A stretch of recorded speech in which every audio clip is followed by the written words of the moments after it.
The so-called anti-weaponization fund, dead, a victim of political reality that could not abide this form of Trumpian retribution. The political pallbearers? Republicans. California's primary is tomorrow. Despite big races for governor and mayor of Los Angeles, turnout is lower than previous elections. Are voters discouraged or discerning? TMZ, it is an acronym. Do you know what it means? Well, we will tell you. And as we do, we will welcome reporters from the TV show's brand new DC bureau to see what they are up to in the nation's capital.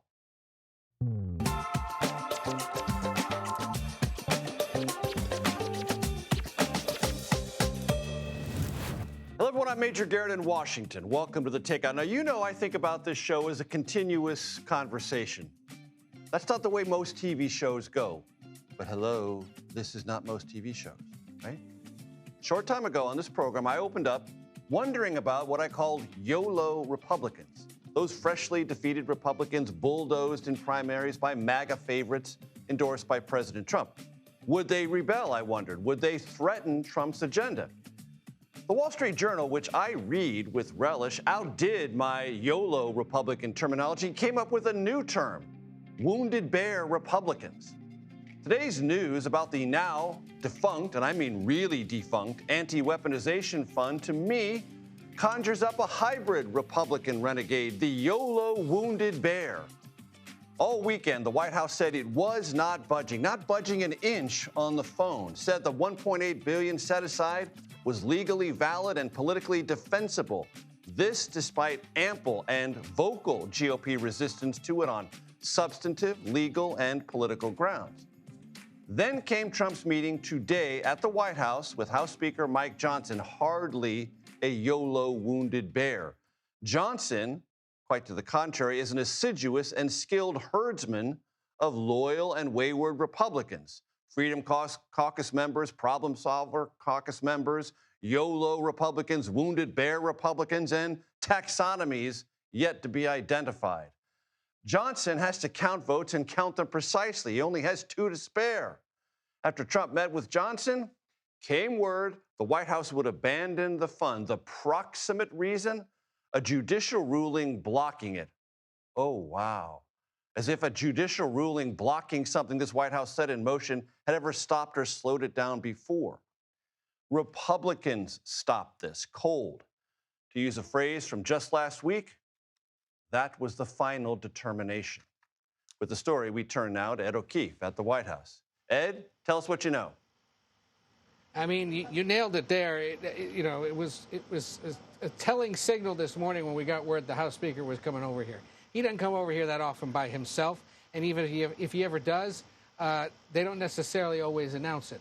So that was a signal that something more was coming from congressional Republicans regarding all this. And remember, the underlying issue here is congressional Republicans are being asked to do here in this final summer stretch a big thing, and that is to pass with a mechanism that only requires Republican votes, spending legislation that essentially takes care of the last remaining big priorities of this administration before the elections when they may lose control of one or both chambers. And the biggest priority, of course, is immigration funding. The hope is to put hundreds of billions of dollars in place for ICE and CBP for the next several years. And the White House started adding things. Oh, we need money for the security and the reconstruction of the East Wing over here, which the president says is going to include a drone port. And then came word 2 weeks ago that in a settlement with the IRS, by the way, we're establishing an anti-weaponization fund where we're going to dole out $1.776 billion cute dollars to people who say they were mistreated by the federal government. But in that meeting that Senate Republicans had with the acting attorney general back on May 21st, he couldn't commit to ensuring that the money would never go to those who had beat up, assaulted, and really just made miserable the lives of police officers on January 6, 2021, during the insurrection at the Capitol. And it was that prompted the sustained Republican concern and opposition to this, reflected on Sunday on Face the Nation by Vice President Mike Pence, who, of course, was a target on January 6th, and others across the Republican spectrum saying, we can't do this when you're asking us to do the other things. And, oh, by the way, his approval ratings are slipping, and there's growing concern we're going to be able to win our re-elections this fall when it's bad enough you're asking us to take the tricky vote in some parts of the country to support immigration policy that resulted in the death of 2 people earlier this year and led to the swift and sudden ongoing collapse of the president's approval rating. So, as you said, it's correct to say in this case, Republicans forced the president to back away from this, and they have done so in a pretty remarkable way with this Justice Department statement saying we're not going to comply with a court order. This is a Justice Department that's been pined to fight for any court ruling that goes against the president's wishes. But again, the pressure was just too much from fellow Republicans. And O'Keefe at the White House. As always, sir, thank you very much. Now to Iran. On social media, President Trump said this afternoon that peace talks with Iran are continuing at a, quote, rapid pace. However, Iranian state media says negotiations are suspended. And earlier in the day, the president acknowledged as much. It was all very confusing. CBS News national security analyst Aaron McClain joins me now. He also hosts the Most Excellent School of War podcast. Aaron, if you were following interviews the president conducted with NBC, then CNBC, and watching his social media feed, your neck was literally snapped in every single direction, because at one point this morning, the president said, I hadn't heard that the Iranians had suspended it. Oh, that's okay with me. They were getting boring anyway. Silence is all right. Then he said, I'm going to talk to the Israeli prime minister and see what's going on in Lebanon, as if the president of the United States doesn't know what's going on in Lebanon. Try to help us understand what is or isn't real here. Yeah, the noise to signal ratio today, Major, was heavily in favor of noise. Don't forget, you left out that at one point the president declared that a ceasefire was in place between Hezbollah and the IDF in southern Lebanon, only to see Prime Minister Netanyahu say on social media shortly after that actually Israeli forces would continue to do what they're going to do in southern Lebanon, and held open the possibility of strikes in Beirut if Hezbollah continued to strike them. You know, I would say, stepping back, the overall appearance was that the president was eager to keep the negotiations with Iran going. Why? Probably because he's worried about the markets. He needs the markets to stay in a good position for him, and if talks genuinely pause or even collapse, that's bad. And Aaron, one of the ways you can tell how those who have a financial skin in the game are actually reacting to reality, whether the president is characterizing reality or not, is the oil markets, and they traded up. Brent crude was up almost $4.50. West Texas Intermediate up more than $5 today. That means they are anticipating things being possibly more hostile than not. Yeah, and look, I mean, I think a lot of observers of commodities markets, the energy markets, are surprised, actually, that things are holding together more or less as well as they are so far. It does have kind of the feeling Meaning it's near 100, it's not 150 or 180. Or 200. I mean, it does feel a bit like Wile E. Coyote when he runs off the cliff and his feet keep spinning, right, but he's still in air. The floor has not fallen out yet, or the roof, because the price will go up, has not yet blown off. And let's talk about Lebanon for a second. I want to play for our audience something that I know you remember the president saying on May 20th, talking to reporters outside of Air Force One. He said this about his relationship with Benjamin Netanyahu, the Israeli prime minister. Play it. He'll do whatever I want him to do. He's a very, very good man. He'll do whatever I want him to do. Okay. The Iranians have made it clear that cessation of hostilities in Lebanon is what they consider to be consistent with an overall ceasefire. And violations there, meaning it's all off, meaning things could restart again, meaning the Strait of Hormuz becomes more complicated. Analyze that for us, because what the Israelis did over the weekend was go farther in Lebanon than they'd been for 26 years. That's right. They've been pushing north. They took this old Crusader castle, the Beaufort Castle, which stands on this commanding terrain overlooking the Litani River. Look, the president likes to say things like that. He doesn't like other world leaders to be perceived as equals, generally speaking. But that's not very good for Prime Minister Netanyahu politically at home. He, of course, needs to project strength to his own domestic political constituency. And by the way, these Iranian calls for a ceasefire in Lebanon are fairly convenient insofar as Hezbollah, not so great at abiding by the terms of ceasefires, pretty good at shooting at Israeli troops who are operating north of this border. They're in a real dilemma there. If they come back south of the border like they were before October the 7th, Hezbollah builds up its combat power. If they go north of the border and occupy in the long run, as they have in the past, Hezbollah hammers Israeli troops north of the border. It's not a great choice. Let's do a quick numbers level set on the Strait of Hormuz. It was reported today and confirmed by us that the U.S. Navy has been quietly escorting a small number of vessels through the Strait of Hormuz. I believe it's an average of 3 per day. Yeah. Is that meaningful? Well, to quote a great Martin Scorsese movie, The Wolf of Wall Street, those are rookie numbers. You got to get those numbers way up. 3 or 4 a day. Keep in mind the pre-war number was 130 to 140 a day. So is this meaningful at the margins? Maybe a little bit in combination with, you have Saudi, you have the UAE shipping oil through pipelines to other terminuses. You have freight being taken across the continent on trucks. There's all sorts of ways in which you can kind of mitigate the closure of the strait, but no, 3 ships a day ain't going to do it.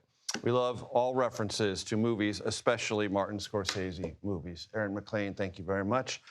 Maine's presumptive Democratic nominee for Senate, Graham Platner, had one of the toughest weekends of his campaign, and that's saying something. It was again about his personal life, and the disclosures, well, they don't get much more personal than the ones that arrived this weekend. In 2025, according to the reports, Platner's wife, Amy Gertner, told his campaign internally about her knowledge of sexually explicit messages her husband exchanged with several other women. This happened, she disclosed, again, within the confines of the campaign while they were married. The campaign, by way of response, posted this video from Gertner. No marriage is perfect, and I don't want a perfect marriage. I want my marriage, and I want to be married to Graham. The question, can Platner's ability, which has been pretty consistent throughout this campaign, to face down questions about his conduct and his character continue? Our Torian Small joins me now with some late-breaking developments from Capitol Hill. As I understand it, Torian, Graham Platner is going to be coming to Washington. Yeah, according to sources familiar, he's set to meet with Senate Democrats ahead of a planned fundraiser he's set to have tomorrow here in the Capitol as well. It's interesting because a lot of these Democrats have been quite precarious about his campaign so far. He's been rattled by scandal after scandal, the most latest being this sexting scandal that he and his wife admitted to. I want to call into question or call out some of the responses that we heard from Democrats, or lack of responses.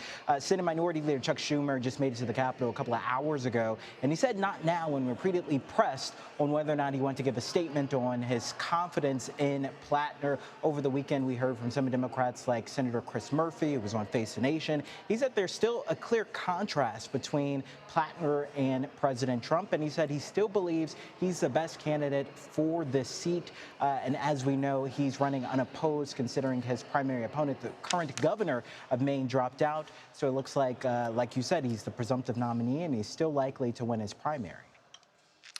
And I guess the big question behind all this, Torian, is, are there more disclosures to come? And is there something about Graham Platner that Maine voters have yet to hear? Because they've heard plenty, and he has withstood a lot of this scrutiny so far. But is there another shoe or set of shoes to drop? And it seems like that's what Democrats are nervously talking about privately. Major, it's curious timing, right? I mean, the fact that he's running essentially unopposed in his primary for this to drop would suggest that there's potentially more dirt out there that could come out.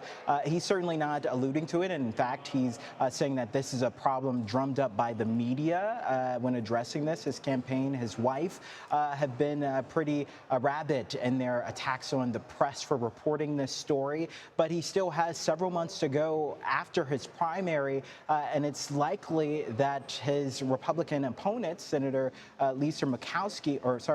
Susan Collins, will seize on this opportunity to point to voters who exactly he is. This is a tough race for him, considering she has the incumbent's advantage. And even though Democrats are designating this seat as one to flip, this could present a larger challenge. The bigger question is how he would face, if elected, coming into a very different Capitol Hill. We saw the ousters of several congressmen just this year alone for related or similar sexual misconduct allegations. There's, on the House side, a bipartisan task force looked at addressing sexual misconduct reporting. So whether or not his behavior will face the ire of Democrats is something that we'll get a readout on tomorrow when he meets with some of those Democratic lawmakers.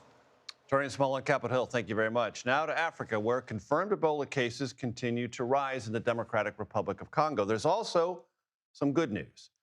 The World Health Organization confirmed today 5 infected patients have recovered. Now, mortality rates are closely watched because this particular strain of Ebola does not have an approved vaccine, at least not yet. I want to bring in CBS News medical correspondent Dr. Celine Gounder. Quick reminder, she's an infectious disease specialist who spent time in Guinea as an Ebola worker during the West African epidemic. Dr. Gounder, always a pleasure to have you with us. Let's start with the good news. How encouraging or relevant is it about these 5 cases that seem to work in the right direction? Well, look, if you have a case fatality rate of, let's say, 25, 30%, that means the other 75% or so are going to survive. So you're going to have some survivors from this, even with just supportive care. We do know the patient in Berlin, the American who was evacuated to Berlin, received monoclonal antibodies, and that his PCR, so that's a measure of the viral load, the amount of virus in the blood, dropped dramatically after receiving that experimental monoclonal antibody. You may remember monoclonal antibodies from COVID. The problem with those is require IV infusion. They are difficult to produce at mass, at scale, and they're very expensive. So even if this particular experimental monoclonal works, we still have more testing to do and then need to be able to scale up capacity and do so at an affordable cost. Dr. Gounder, we talked last week about this quarantine facility in Kenya that is to be stood up by the United States government. It was blocked by a Kenyan court late last week. There were protests, as I understand it. What's the status? Yeah, so hundreds of young Kenyans marched to the gates of Laikipia Air Base. This is the air base where they were building the quarantine facility. So you had Kenyan soldiers patrolling in tanks. Anti-riot police were being deployed. The local governor of the area said the facility will expose his people to Ebola. And he has a point. Many of the local people work on that air base. And then Thursday, as you mentioned, the Kenyan High Court blocked the facility, calling it a threat to Kenyan life. By Saturday, American health officers had already landed at the base anyway. And then Kenya's health minister claimed the facility is for everyone, not just Americans. So you have a facility that the court said can't operate. You have American staff on the ground, and you have Kenyan protesters at the gates. Is this why in the past, Dr. Gounder, these things were not stood up and Americans were simply flown to America? Well, you have whether it's an American health aid worker or an American soldier, don't you want them to get the best possible medical care if they are injured, if they develop an illness in the course of service?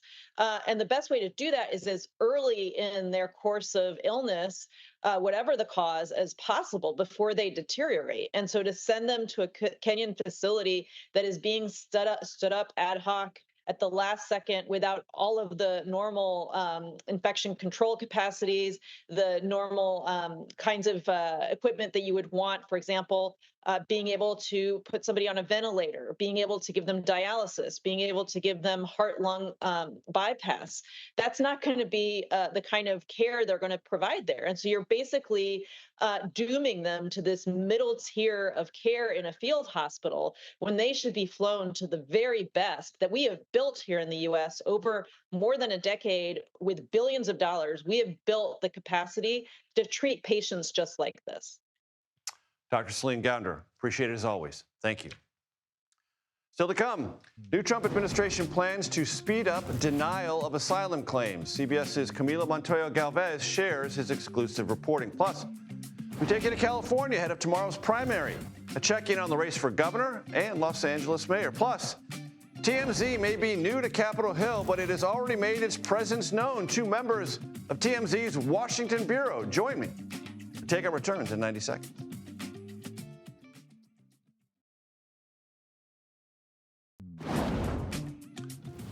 Welcome back to the Takeout. CBS News has learned exclusively the Trump administration is putting together a plan that would allow immigration officials to swiftly reject some asylum applications without ever interviewing the applicants. CBS News immigration correspondent Camilo Montoya Galvez has the new reporting. Lay it out for us, Camilo. Well, Major, just to level set, every time somebody files an asylum request here in the U.S., the U.S. Department of Homeland Security, specifically an asylum officer at USCIS, a branch of DHS, interviews that applicant to, one, determine whether that person meets the legal definition of a refugee, an asylee, and also to determine whether that person perhaps poses a threat to national security or public safety. But now, according to the internal DHS documents that we obtained, the administration is drafting a regulation that would empower asylum officers to quickly and expeditiously reject asylum applications without actually interviewing the applicants. And asylum officers would be empowered to do so if they find that that application was filed a year after that person entered the country. That has been long-standing federal law that you, generally speaking, have to file your asylum case within the first year of your arrival to the country. But now, asylum applicants will not be allowed to explain why perhaps they did not follow that one-year deadline during an interview and could be quickly rejected from the get-go, and their cases could be sent directly to the immigration courts, which now have to oversee adversarial cases that are much harder to win by the Justice Department. And we should underscore, Major, lastly, that this is part of a broader campaign by the administration to restrict access to the asylum system, which officials argue faces systematic abuse and fraud. And very quickly, Camilo, over the weekend and days before that, at a place called Delaney, a facility for detention of those possibly to be deported, there have been protests, clashes, and the like. What has happened? What's the current status? Well, we have seen tense protests outside of the Delaney Hall ICE detention facility in Newark, New Jersey. That started after an alleged hunger strike on Memorial Day by detainees who were complaining, allegedly, Major, about substandard conditions at the facility. Over the weekend, law enforcement officials were able to reassert control of the situation to a higher degree, at least, and to establish a perimeter around the facility. And that was after the governor of New Jersey, a Democrat, Mikey Sherrill, ordered additional state troopers to go there to set up that perimeter. Now the Department of Homeland Security has allowed the facility to be reopened for family visitation for the relatives of detainees to go inside to talk to the relatives. That had been suspended because of the protests. But again, clashes and protests have continued now for 10 straight days. Major. And quickly, Camilo, there's a curfew that's been imposed? Yes, the mayor of Newark, Ross Baraka, has imposed a curfew near the facility from 9 p.m. at night to 6 a.m. in the morning. Camilo Montero Galvez, with all the stuff as always. Thank you very much. The artificial intelligence battle heats up on Wall Street. Anthropic's move that has a nearly $1 trillion company prepared to go public as soon as this fall. We'll have the details when we come back. You're watching The Takeout.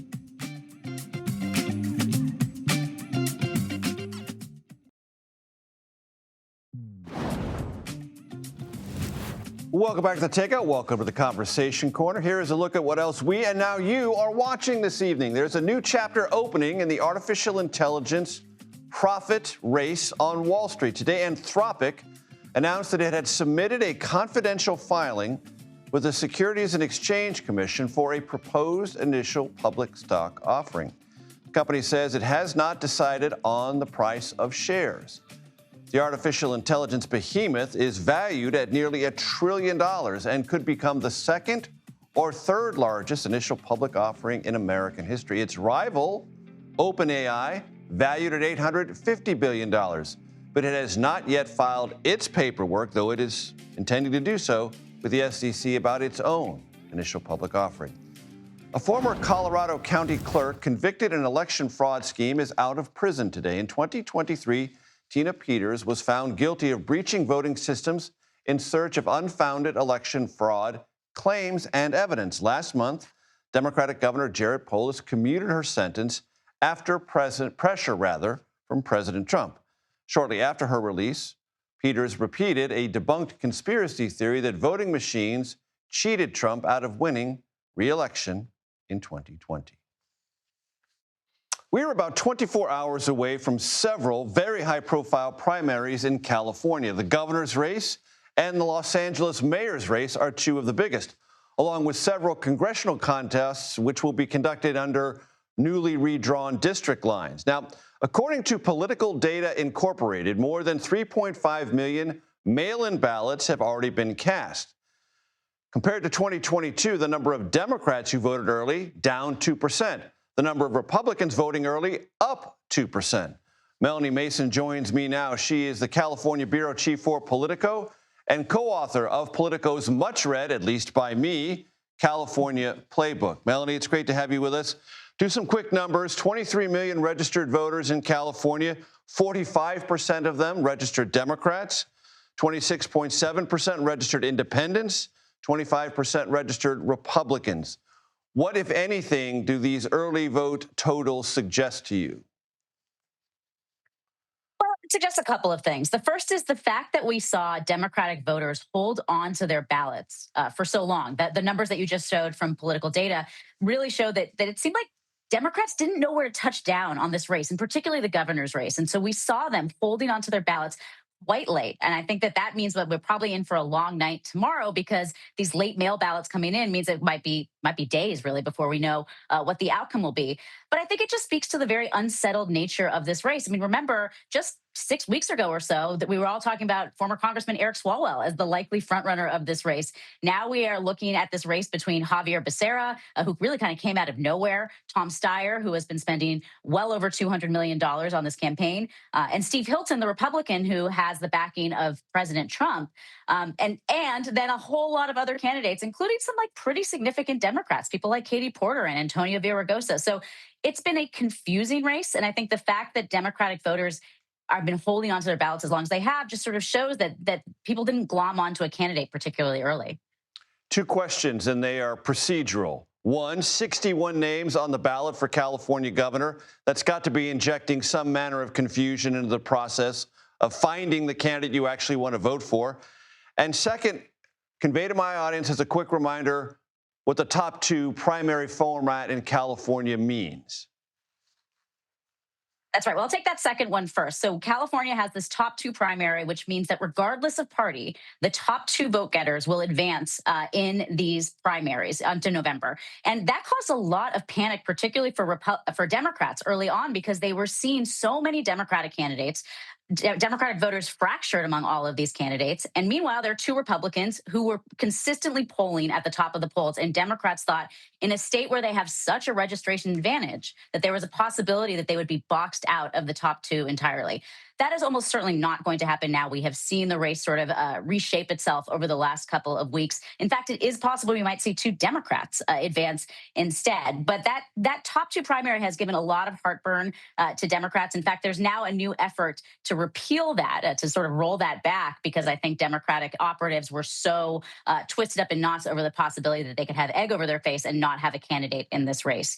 And yes, to your point about the ballot, it is a long one. And I actually am kind of going to be fascinated to see, because, you know, in polls, they're polling the top candidates, right? I mean, they're not going to be asking people about 61 candidates. But, you know, it is a little bit of an X factor when you have folks who are, for example, there's a man named Barack D. Obama Shaw who is on the ballot. Does he get a lot of votes, or some votes at least, because he has a recognizable name? So it adds another kind of weird twist to this race. But I guess it wouldn't be California if there weren't some wonky things that are happening in the elections. And I think that the length of the ballot is an underappreciated one.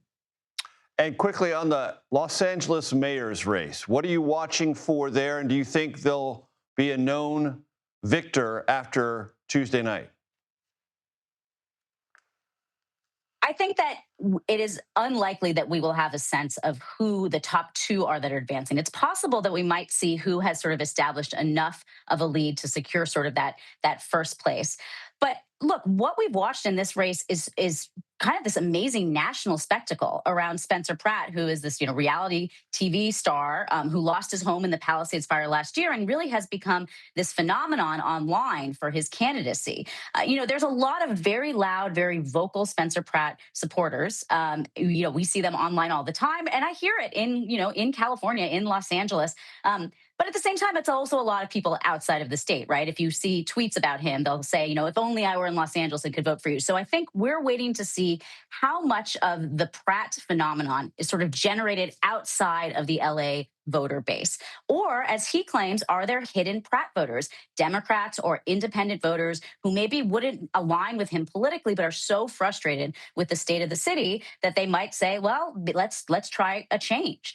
The one thing I will note is that it is very likely that he will jump out to a pretty early lead because of the way that the votes are counted, because Republicans either had turned in their ballots earlier than Democrats, or they tend to show up more on election day. And what we've seen consistently, not just in this race, but in others, is that the vote starts out kind of tilting more red, and then as these late ballots come in and are counted, it tends to shift more blue. So every election cycle, people rediscover that that's the pattern, and we'll have to remind people that that's not because of anything nefarious going on. It's just the nature of who votes when in these all-mail elections, and it tends to be that the Democratic voters are doing this late mail and therefore are counted later in the count. Yes, mail spelled M-A-I-L. Melanie Mason, Politico. Thank you very much for your time. I appreciate it. Thank you. Coming up, President Trump weighs in on the primary for South Carolina governor on the Republican side, and it's not good news for Congresswoman Nancy Mace. What challenges does she face ahead? Our political panel will discuss that and a lot more next on The Takeout.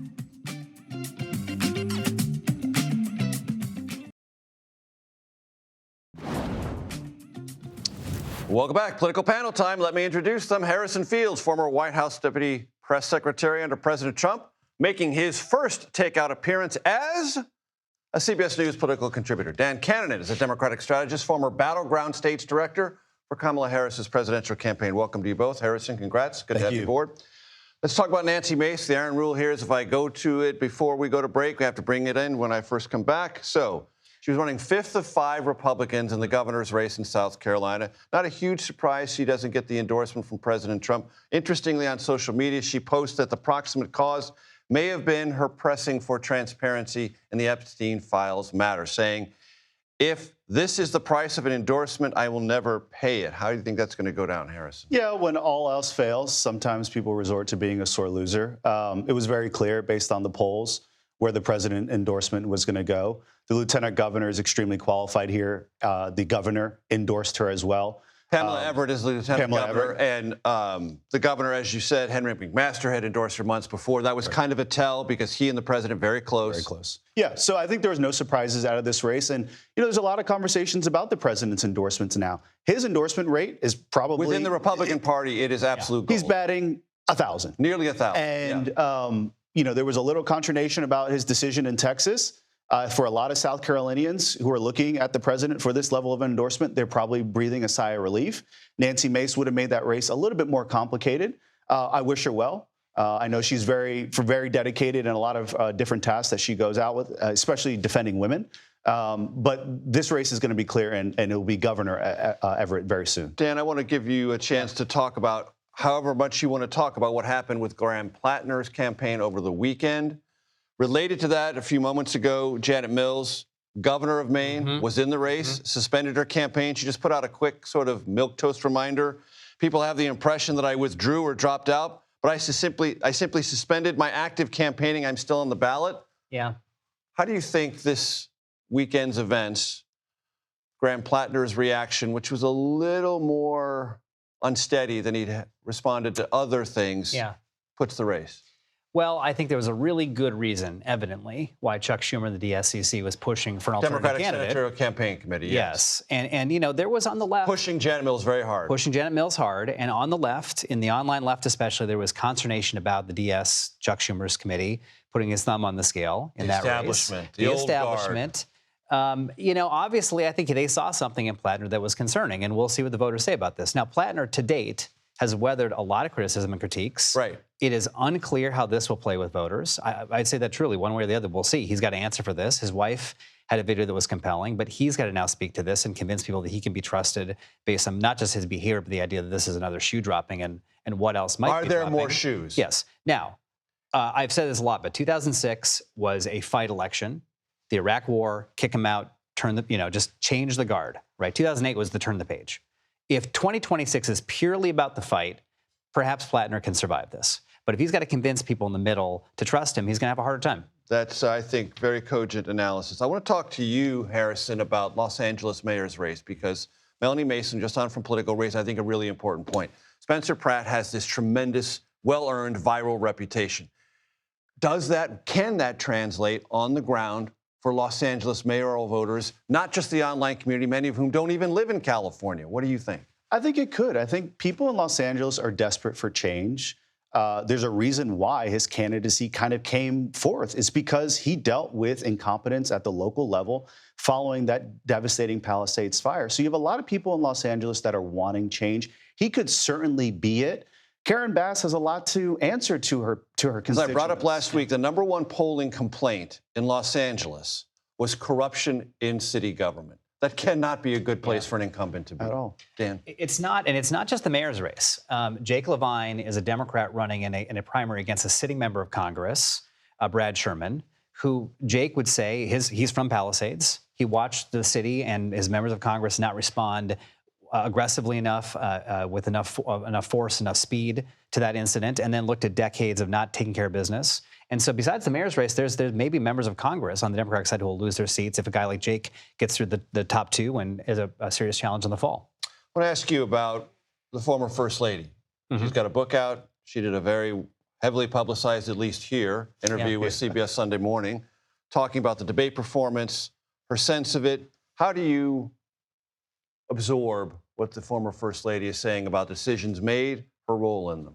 Well, I watched Andy Beshear speak this weekend to this Kentucky governor, Democrat. Yep. And I think he had one of the most cogent answers here possible. You're looking at someone who is a First Lady, a wife who loves her husband very much and is going to defend him always, and it's hard to critique that. Now, I always felt like, as someone who worked for Joe Biden on the campaign and then Kamala Harris, by the way, I wouldn't recommend doing two candidates top of the ticket. That's my tip to you, Harrison. That what we were dealt with is the choice between an open primary, which went very badly in 2019 for Democrats. It was a mess. Kamala Harris, who wasn't polling well and wasn't quite ready in the estimation of the president, or do I have enough left in the fastball? And I think he thought he did. I think the First Lady thought he did. And then in that moment, he hung the curve of all curves. And in the debate. And so I think all of that you're seeing from her, maybe not well said in terms of the words and how she chose the words, but that was just the reality of the experience. I think he could do this, and then he couldn't. And that was the end of it. Dan Kennedy, great stuff. I appreciate the candor. Harrison Fields, welcome aboard. Thank you. We'll see you here again. I hope we'll see you back here again to the best set on television. Everybody knows it. Coming up, one of Hollywood's most powerful and feared tabloids is making waves in the nation's capital. Next, I'll be joined by the managing editors of TMZ, DC. That's next here on The Takeout.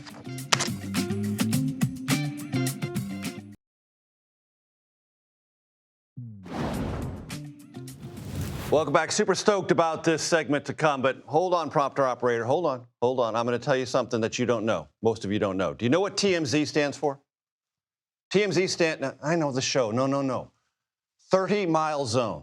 What is that? Early in Hollywood, 30-mile zone was the area designated by Hollywood that set per diem, travel compensation, and work rules.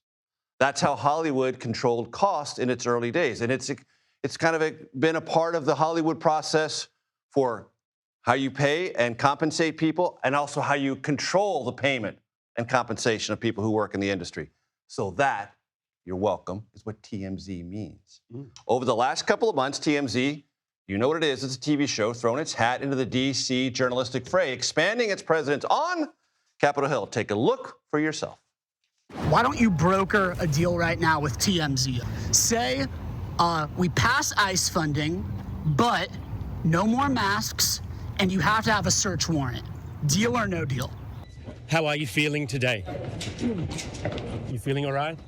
Were you worried at all when Joe Biden was weaponizing the Department of Justice? I don't want to talk about Joe Biden, sir. I know you don't. I understand you got a political agenda. No, I don't. I just don't want to pay January 6 riders. Look, I get. You get to ask a question. I get to give the answer. I'm giving you my answer. Are you going to answer the question, sir? I have answered. You didn't. It's just not consistent. Do you think the January 6 riders are eligible for the slush fund? Thanks, Ted. Joining me now, the most well-dressed managing editors of TMZ DC, Jacob Wasserman and Charlie Cotton. You're Charlie, you're Jacob. That's it's great right. to have you here at the Takeout. Welcome. Oh, it's great to be here. Thank you. So what is the TMZ approach on Capitol Hill? What is your secret sauce, Charlie? We want to hold members of Congress accountable, primarily. We want greater transparency in DC, just like everybody else does. But we also want to sort of like see these people as people rather than politicians as well. A lot of America isn't well acquainted with the politicians who control their lives. So some of the battle is kind of introducing them. And then if there's like a story that we got to ask about, it's about trying to get answers from some people who might be reluctant to give them. And Jacob, it's about piercing the veil of civility in this town. Like there's, well, you can't ask about that. How dare you? And don't get into the nitty-gritty of who I am. You guys want to get into the nitty-gritty. Yeah, well, I think we're just trying to talk like normal people. Like, people talk not like about... a Washingtonian like me. Yeah, not like you. You're far more nuanced. It's like people talk about politics at bars, at town hall meetings, and we're just taking that exact same style and delivering it on the Hill. So is it Hollywood coming to D.C. or is it D.C. in a different way? Well, I mean, the number one catchphrase I've heard around town is that DC is just Hollywood for ugly people. The very old cliche. Have you heard that? I have. And I got to say... Present company. Excluded. Come on. This is my moneymaker right here, okay? But I will say... Not much money, but it's... Politicians want to be famous more than famous people. Right. Which helps our cause. And also, we have an audience which isn't as politically minded as, say, your show or other shows. You've learned some diplomacy already. Yeah. And Jacob, that's really it, because celebrity, visibility, and sort of traction in the larger media world is differently measured now than it was even 10 years ago. And you guys are a pathway to that. Well, what was so important in the 2024 election was about who could hang out on a podcast. We saw Donald Trump going on Andrew Schultz, Theo Vaughn, and Kamala Harris, too, was trying to go on Alex Cooper and a lot of these other shows. And it's because politicians want to show people that they're just like you. They can hang, they can have a beer with you. And now they can have, instead of going to a podcast studio and taking a lot of time out of their busy schedule, they could just talk to me and Charlie on the Hill, which takes no more than 2 minutes out of their day.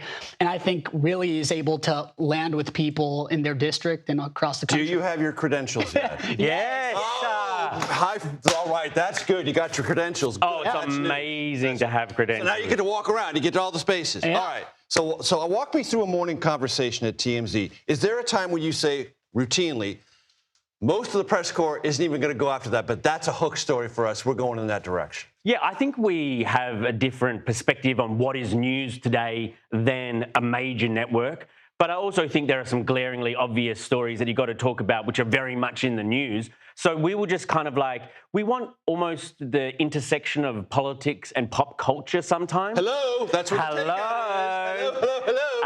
So yeah, we've been finding that a lot.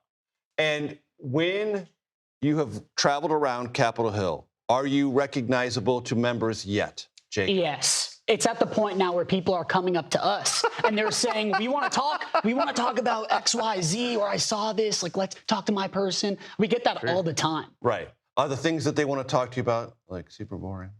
Yeah. Sometimes. A lot of the times if they'll come up to us with a pitch, maybe it won't be is it TMZ? Is it... Because we got a different way of doing news. This is TMZ, not PBS. Remember. Sometimes that's what I think. But also, to their credit, too, I think sometimes they're getting grilled on policy questions. And when we come and ask them the pop culture questions, it's almost like a sigh of relief. But with that, they actually give some pretty interesting answers, and I feel like can talk more freely than maybe with other media members. How many people love your Aussie accent, bro?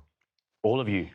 Every single one of you. It's actually incredible. Because it's like if I'm filming with someone and I'm like, oh, I get to go in the elevator with you, it doesn't land. But if he's like, oh, I get to go in the elevator, it sounds more genuine. It just sounds like more genuine. I'm not listening to my executive producer. What did you just say? Gotta go? Oh, we gotta go. No, sorry. Charlie. All right. Thank you very much for having us, mate. Garrett. Thank you. Appreciate you. Awesome. You'll come back. Absolutely. Happy Monday, everyone. Takeout. You know where we are. Relentlessly curious, reliably civil, occasionally clever. Daily Report coming your way next.